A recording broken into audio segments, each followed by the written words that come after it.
ঐতিহ্যবাহী ক্লাব আমাদের সবুজ সংঘ কানাইপুর বাগনান হাওড়া দীর্ঘ 2.5-3 মাস ধরে চলা একটা প্রক্রিয়া। আমরা পিকনিক করতে যাব, কোথায় যাব, কিভাবে যাব, কি করব। তো আমাদের ঠিক হয়েছিল আমরা দীঘা বেড়াতে যাব একদিনের পিকনিক প্রোগ্রাম নিয়ে। সেই প্রোগ্রামের কিছু সুন্দর মুহূর্ত বন্ধুদের কাছে শেয়ার করলাম। আমরা চলে গিয়েছিলাম দীঘা। তো সেখানে গিয়ে আমরা খুবই আনন্দ উপভোগ করেছি। সমুদ্র সৈকতের কিছু ভিডিও তো আমাদেরকে এখন তুলে ধরছি, যেখানে বাড়ির বউয়েরা, আমাদের প্রিয় দাদারা তাদের পণ্য সামগ্রী নিয়ে রয়েছেন আমাদের সঙ্গে। এটা কিন্তু আমি শ্যুট করেছিলাম একদমই ভোরবেলা, জাস্ট সূর্য উঠছে এই রকম সময়, সূর্য অল্প অল্প উঠেছে সেই রকম সময়। তো বন্ধুরা দেখতে পাচ্ছ সমুদ্র সৈকতে প্রচণ্ড ভিড়। ওখানে রয়েছে ঘোড়াতে ওঠার জন্য খুব সুন্দর ব্যবস্থা রয়েছে, মই দিয়ে উঠতে হয়। খুব সুন্দর লেগেছে ওইখানের যে দৃশ্যগুলো। বন্ধুরা এখানে দেখো, এখানে এই যে স্পিড বোট রয়েছে, কি ওগুলোকে কি আরও একটা বলে, ওটা যেটা দেখালাম প্রথমে, ওটা চড়ে যাওয়া যায় সমুদ্রে, অনেক দূর পর্যন্ত ওরা নিয়ে যান।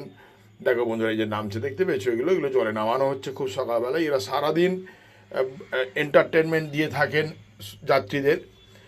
তো এরপর আমরা চলে এলাম, সকাল যেহেতু হয়ে গেছে আমাদের খিদে তো পেয়েছে। আমাদের সকালে ছিল চা, কফি আর বিস্কুট। তারপরে এসেছে কড়াইশুঁটির কচুরি এবং আলুর দম সহযোগে, সঙ্গে ছিল একটি করে নলেন গুড়ের বড় মিষ্টি। তো আমরা সব খাওয়া দাওয়া করলাম। এনারা ম্যানেজার, ওখানে মালিক রয়েছেন। খুব সুন্দর এনাদের আতিথেয়তা।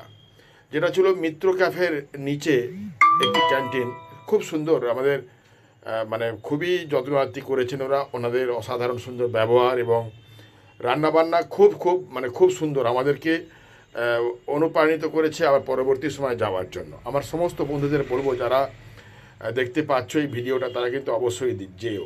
Central canteen, new Digha, Jahajbari সোজা। তোমরা কিন্তু গেলে এখানে খুব সুন্দরভাবে আতিথেয়তা পাবে। এখানে কম্পিউটারাইজড বিল এবং বিভিন্ন ধরনের খাবার দাবার রয়েছে। ইনি ম্যানেজার, ইনি ওনার বন্ধু। আমরা আবার চলে এলাম টিফিন করে আমরা সমুদ্র সৈকতে। দেখতে পাচ্ছ বন্ধুরা সূর্য উঠে গেছে এবং প্রচুর মানুষ চান করতে নেমেছে। দেখতে পাচ্ছ ওই দূরে, ওই দেখো কত মানুষ চান করছে। খুব সুন্দর লাগবে দীঘার এই মনোরম দৃশ্য আমরা খুব তাড়িয়ে উপভোগ করলাম। এরপর এসে গেছি আমরা জগন্নাথ মন্দির। দীঘার অন্যতম আকর্ষণ আমাদের সবার অতি প্রিয় জগন্নাথ মন্দির। আমরা প্রবেশ করেছি, ওখানে জুতো এবং ব্যাগ রাখার সুলভ ব্যবস্থা, মানে কোনো পয়সাও লাগে না। তোমরা জগন্নাথ মন্দিরের কিছু দৃশ্য তোমাদের কাছে তুলে ধরি, খুব ভালো লাগবে তোমাদের ভিডিওটা। পুরোটা দেখার জন্য অনুরোধ রইল সবাইকে। আচ্ছা, এবার জগন্নাথ মন্দিরে আমরা ভেতরে প্রবেশ করব। ভেতরে যেহেতু ক্যামেরার মামনিদিও রয়েছেন সঙ্গে, তো সেখানে দেখাতে পারলাম না ভিতরটা। আমরা এসে গেছি দুপুরের আয়োজন নিয়ে। দুপুরের আয়োজনে দেখেছো বন্ধুরা 4টে 5টা 1 2 3 4 5 6 7 8 রকমের আইটেম ছিল। ডাল, 2 রকম তরকারি, ভাজা, শাক, নুন, লেবু থেকে আরম্ভ করে সঙ্গে ছিল চিকেন। আমি একটু বাইরের দৃশ্যটা দেখাই, যেখানে অসংখ্য মানুষ ফ্রি পিকনিক করতে এসেছেন। এখানে কোনো পয়সা লাগে না।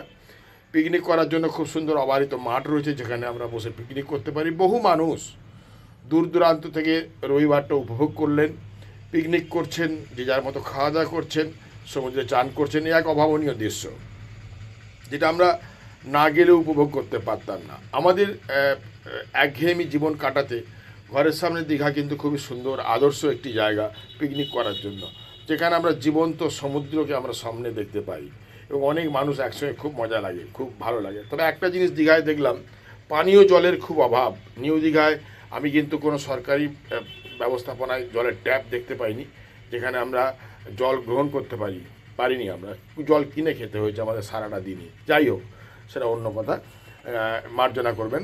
এখানে রয়েছে আমাদের ক্লাবের কিছু সদস্য এবং সদস্যরা খাওয়া দাওয়া করছেন। খুব ভালো লেগেছে আজকের প্রোগ্রামটা। বন্ধুদের কেমন